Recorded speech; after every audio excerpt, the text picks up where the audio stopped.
Kennedy back. Kennedy hit as he throws it, and it's intercepted. Nick Bell down the near sideline. One man to beat. Tight walking the sideline. It's a pick six. Well, Coach's Corner is time once again for a visit with head coach Bryan Pratt. Wolverines 1-0, getting ready to host the Cabot Panthers here in just a little bit. And Coach, before we look ahead, let's take a quick peek back and give us some thoughts on your team's performance against Booker T.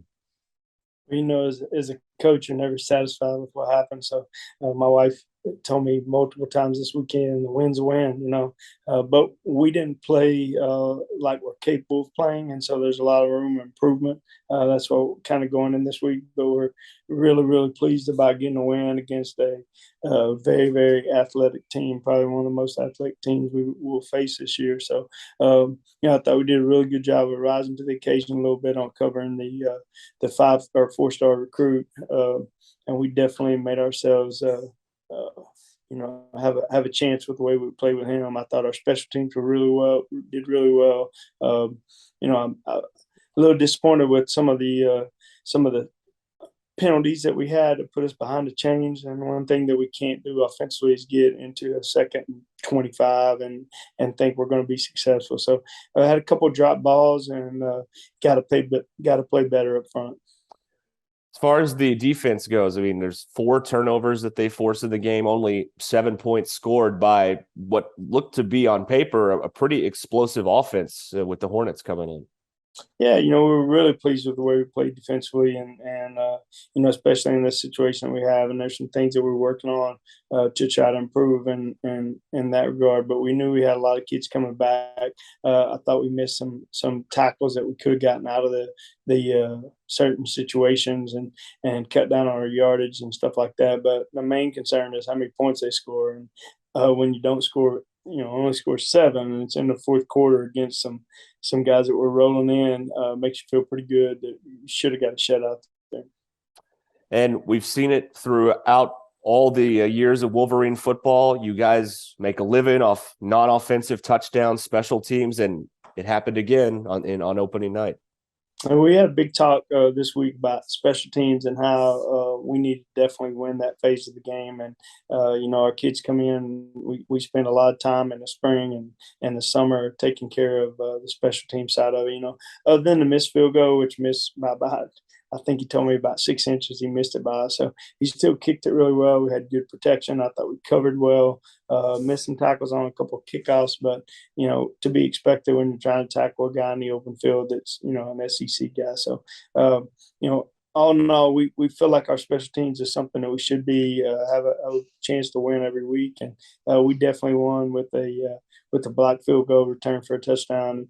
There's a statistic that says that if you block a kick in a game, you have a 90% chance to win the game in high school football. And so, we want our kids to know that and how important it is to get those blocks, those sudden change plays like that that can definitely change the game.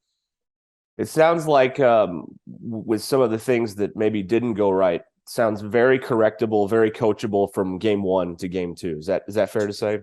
That is very fair to say. Some things that we just got to get back to the basics and do. You can't hold in certain situations. You can't have drop balls. You can't have 2 guys on the line of scrimmage. You can't have 12 men on the field. And those are things that happen because in practice it's not like a game situation.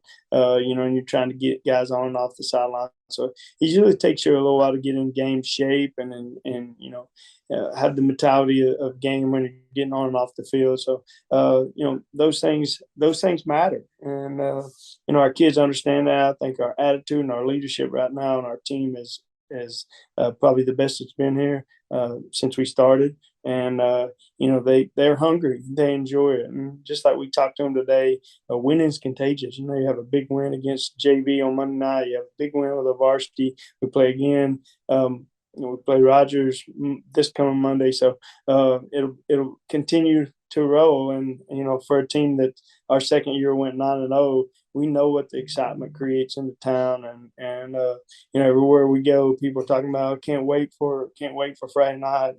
And, that's all good as long as we keep winning, and so it'll keep growing bigger and bigger, and it's contagious, and it's great for our school, great for our community, and great for our team. And lastly, before we let you go, Cabot coming in here had a close game with Fayetteville, so kind of getting to scout both teams, I would imagine, a little bit last week. What'd you think of Cabot? Oh, Cabot's a very well coached football team, probably one of the best coached football teams that we'll see. Coach Reed and his staff does a great job of getting his kids ready, and has had a lot of success in El Dorado before he came to Cabot, et cetera. So he's a very, very well respected coach, and in our whole coaches world. And so we want to make sure that we prepare ourselves and know that he's going to have some wrinkles here and there that we're going to have to adjust to. They're a good football team, and a team that's a good checkpoint for us to see where we need to be with one of the best teams over on the central side. So it's good for us to cross match up with them.